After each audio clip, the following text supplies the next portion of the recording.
రూపాయలు విలువ చేసినటువంటి 15 కోట్ల రూపాయలతో నిర్మించినటువంటి రోడ్డు నిర్మాణాన్ని ఈరోజు ప్రారంభించడం జరిగింది. దాంతోపాటు గంభీరావుపేట్ మల్లారెడ్డిపేట మీదుగా 8,60,00,000తోని బ్రిడ్జ్ నిర్మాణం కూడా చేపట్టడం జరిగింది. గతంలో గంభీరావుపేట నుంచి మల్లారెడ్డిపేట రావాలంటే లింగన్నపేట తిరిగి వచ్చేటువంటి అవకాశం ఉండే. అక్కడ కూడా చాలా సందర్భాల్లో ఇబ్బంది పడ్డారు ప్రజలు. దాన్ని గుర్తించిన తర్వాతనే ఇక్కడ ప్రజల యొక్క కోరిక మేరకు ఇవాళ పీఎంజేఎస్వై కింద 8,60,00,000తోని ఈరోజు బ్రిడ్జ్ నిర్మాణం చేపట్టడం జరిగింది.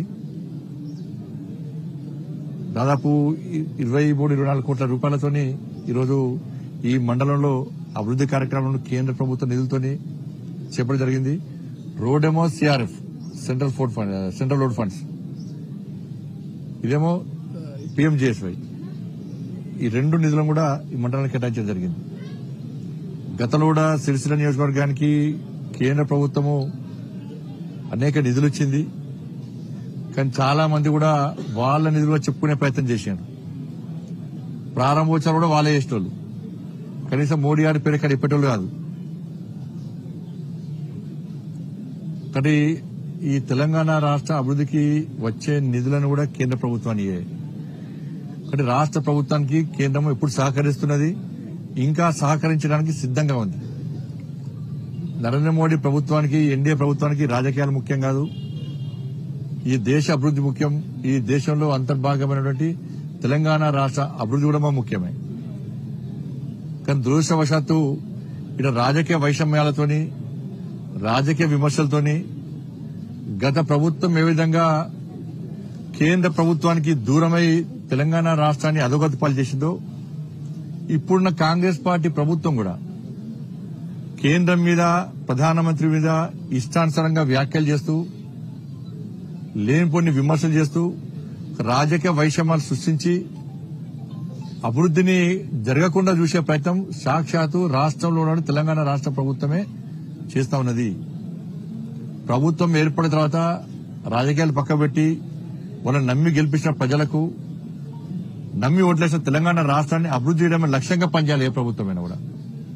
కానీ పేరు ప్రఖ్యాతుల కోసము, రాజకీయాల కోసం తెలంగాణ ప్రజలకు అన్యాయం చేసే విధంగా, తెలంగాణలో అభివృద్ది జరగకుండా మొండి పట్టుకుపోయి షో పాలిటిక్స్ చేస్తుంది తెలంగాణ రాష్ట్ర ప్రభుత్వం. నేను మొట్టమొదటి తెలంగాణ రాష్ట్రంలో కాంగ్రెస్ పార్టీ ప్రభుత్వం ఏర్పడిన తర్వాత విజ్ఞప్తి చేసినాను, దయచేసి విమర్శలకు పోకండి, పగలు పట్టింపులకు అవకాశం ఇవ్వకండి. మంచి ఆలోచనతోని కేంద్ర ప్రభుత్వంతో ఒక సానుకూల వాతావరణాన్ని ఏర్పరచుకునే ప్రయత్నం చేయండి. కేంద్రం సహకరించడానికి సిద్దంగా ఉంది. గతంలో బీఆర్ఎస్ పార్టీ ప్రభుత్వం ఏ విధంగా తెలంగాణ రాష్ట్రంలో అభివృద్ది జరగకుండా ఏ విధంగా అడ్డుకున్నదో మీరు ఆ పందాన్ని కొనసాగించకండి. ఇట్లా విజ్ఞప్తి చేస్తే ఫస్ట్ స్టార్టింగ్ లో 1-2 నెలలు మంచిగా ఉన్నారు, బుద్ధిమంతులకు ఉన్నారు. ఈ 1-2 నెలల తర్వాత స్టార్ట్ చేసిన ప్రధానమంత్రి స్థాయిని చూడకుండా కూడా ఇష్టానుసారంగా వ్యాఖ్యలు చేస్తారు మంత్రులు, ఎమ్మెల్యేలు, కాంగ్రెస్ పార్టీ నాయకులు. ఇది మంచి పద్ధతి కాదు. కేంద్రం సహకరించడానికి సిద్ధంగా ఉన్నప్పుడు మీరు కూడా దానికి సిద్దమే రావాలి.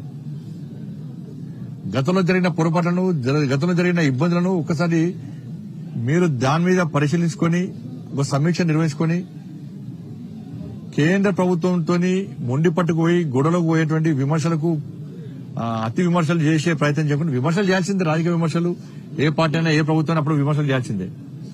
కానీ మితిమీరి విమర్శలు చేసి పార్టీల మధ్య తీసుకొస్తే ఇది తెలంగాణ రాష్ట్ర ప్రజలకు అన్యాయం జరిగేటువంటి ప్రమాదం ఉంది. మాకు రాజకీయాలు ముఖ్యం కాదు, మాకు తెలంగాణ రాష్ట్ర అభివృద్ధి ముఖ్యం. మళ్లీ చెప్తున్నాను.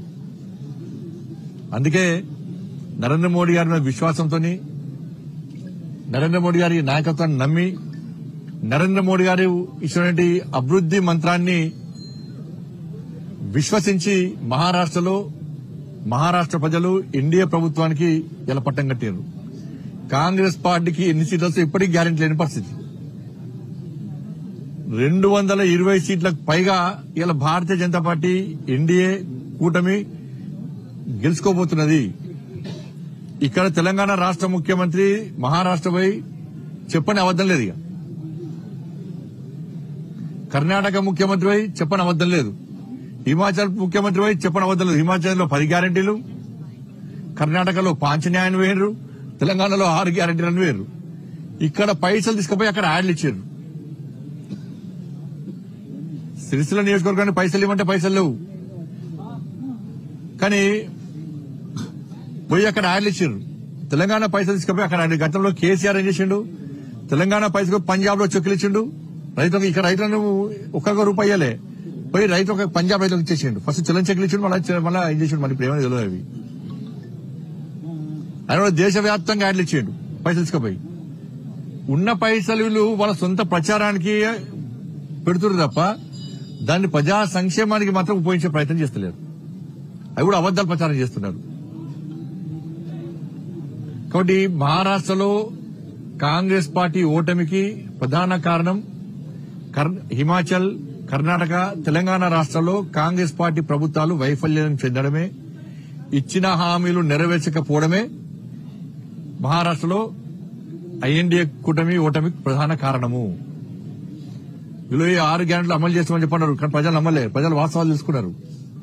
నేను వేనా, కిషన్ రెడ్డి గారు వేరు, మాతో పాటు చాలా మంది నాయకులు వచ్చినట్టు ప్రచారం చేస్తాం. ఆ రోజు చెప్పినా మేము ఎట్టి బస్తో ఇక్కడ ప్రజలు చాలా సీరియస్ ఉన్నారు. నరేంద్ర మోడీ గారి మీద విశ్వాసంతో ఉన్నారు. కాంగ్రెస్ పార్టీ పేరు చెప్తూనే చేసుకునే ప్రయత్నం చేస్తున్నారు.